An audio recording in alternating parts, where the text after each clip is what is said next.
What is up, everybody? Welcome to the MMA Engine. Going to be giving my core plays for this upcoming DFS slate. We have UFC 272. Going to go over my favorite 4 plays here that I'm going to be very highly exposed to on DraftKings. And yeah, leave a like on the video. Subscribe here to MMA Engine. Tons of content coming out throughout the week. Really do appreciate the support. We're trying to grow this channel and grow it fast. So we will start with the obvious play here. My number one play, my most high exposed play is going to be Colby Covington, 9,400. This is a guy that has elite takedown and control upside. I mean, 4.10 takedowns per 15 minutes. And what I like about that is he averages 9 takedowns attempts per fight. This is a guy that shot around 131 takedowns in his career. I mean, he's going to be relentless. He's going to, as soon as the fight starts, he's going to get in the face of Jorge Masvidal. He's going to take him down. If Masvidal gets back up, which I think he will, he's going right back down. Rinse and repeat. The DraftKings points are going to rack up, and it's going to be phenomenal. This is a guy in Colby Covington who averages 128 DraftKings points per wins. It's safe to say if he wins, he's going to be in the optimal lineup. If he was 9,500, I'd play him. If he was 9,600, I'd play him. If he was 10K, for some reason, I would have to play him. I mean, he's put up 170 plus points in a fight before. I'm not saying he does that here, but I'm saying if he does win, it's going to easily be over 100. I think he has, 120, 130 plus point upside, tons of takedowns, tons of control, tons of strikes, and maybe even a late finish. 5 rounds to work with here with Colby Covington. And we all know he can definitely go 5 rounds. So for me, it's Colby Covington, 9,400. He will be my highest exposed fighter on the entire slate. Next, we have Bryce Mitchell. And yeah, this is an interesting one because, I like Bryce Mitchell here. It's just this is going to be a huge step up in competition. So is he ready for this step up in competition? Potentially. And, Barbosa, he's fought, the who's who of the division. But Barbosa is 36 years old. He is slowing down a little bit. We did see him get taken down 3 times in all 3 rounds against Makwan Amarikani.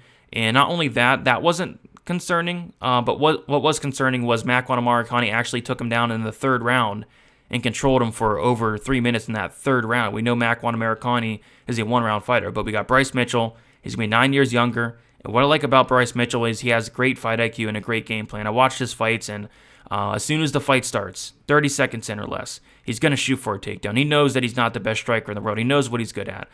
He has takedown and control time upside. He scored 112 DraftKings points in his last win against Andre Fili, and he does have 10 takedowns in his last 2 fights. When he does get on top, his takedown, his control is very, very good. I think Bryce Mitchell has a huge upside here if he is able to win. I think he personally does, but again, it's going to be a step up in competition. That's the only thing that scares me away from going even heavier on Bryce Mitchell. But I like Bryce Mitchell here, 8,300, another guy that I'm going to be highly exposed to. At 8,300, if this guy wins, I see him scoring over 100.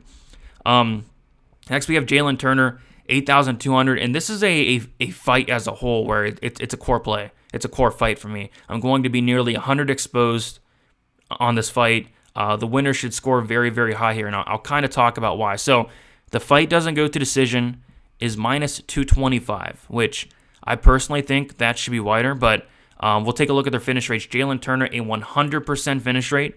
Jamie Mullarkey, a 94% finish rate. And not only that, when these guys lose, they're getting finished. Jalen Turner has been finished in 3 of his 5 losses, and Mullarkey's been knocked out twice. So, Jalen Turner, why I do have him as a core play, why I am picking him in this spot, is going to be because he's going to be much bigger. Jamie Mullarkey going from fighting like a 5'8" Devontae Smith to a 6'3" Jalen Turner. He's going to have a height advantage, a reach advantage as well. And Jalen Turner is dangerous anywhere the fight goes. On the feet, he has a ton of power in his hands. He's very long, very rangy, very tricky to deal with. And if it hits the mat, this guy's a brown belt in BJJ, very slick on the mat. Multiple submissions on his record, back-to-back submission wins as well for Jalen Turner. I really like Jalen Turner here, 8,200, but again, I want to emphasize that this is a fight as a whole that you should be targeting. Not only should you have a decent amount of Turner, but I think you should have a really decent amount of Jamie Mullarkey as well, because I think whoever wins this fight finishes, and at these price tags, 8,200 for Turner, 8K for Mullarkey, it's just really hard to see the winner of this fight not end up on the optimal lineup. So I do like Jalen Turner quite a bit, but especially that fight as a whole. And then finally, we have Rafael dos Anjos. We have 7,300 for dos Anjos here. And simple as this, I mean, he's a minus 170 favorite, and we're getting him at 7,300. The reason being is because he was supposed to fight Rafael Fiziev. Fiziev had to pull out due to, I believe, COVID, and steps in Renato Moicano, who, by the way, is at 7,200. I just think this is a must-roster fight. I think the winner, if Rafael dos Anjos wins, it's going to be a huge score, I can tell you that.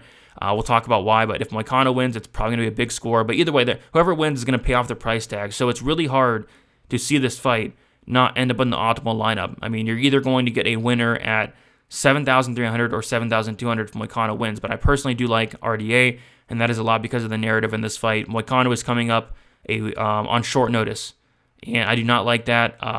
And on top of that, Moicano has to cut like over 20-some pounds in a couple of days. They said he just arrived in Vegas on Wednesday after traveling nearly 20 hours. Just a lot of things going against Moicano, and Moicano is a guy that I don't really trust his cardio in general. We have not seen Moicano go to a third round in his last 8 fights, and I did not like what I saw in the Hernandez fight in terms of the cardio. Yes, he did finish Hernandez, but it kind of looked like he was slowing down a little bit. It was weird, and it was early on too. So do I think Moicano is prepared for a 5-round fight? Absolutely not. Is RDA prepared for a 5-round fight? Absolutely. He's been training for one, and on top of that, he's been in multiple 5-round fights, and he can put up massive scores as well.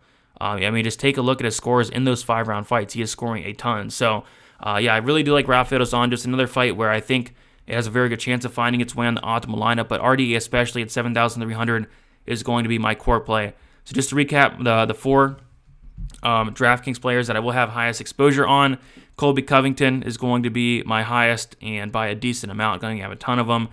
Bryce Mitchell as well, 8,300. Jalen Turner, 8,200. And Rafael dos Anjos at 7,300. Those are the 4 I like the most. Those will be my 4 highest exposed fighters. Best of luck to everybody. Let me know down in the comments who you guys like. Who is your core play? Who's your favorite play? And leave a like. Subscribe here to MMA Engine. Best of luck for UFC 272. Let's make some money. We will talk to you very soon. See you guys.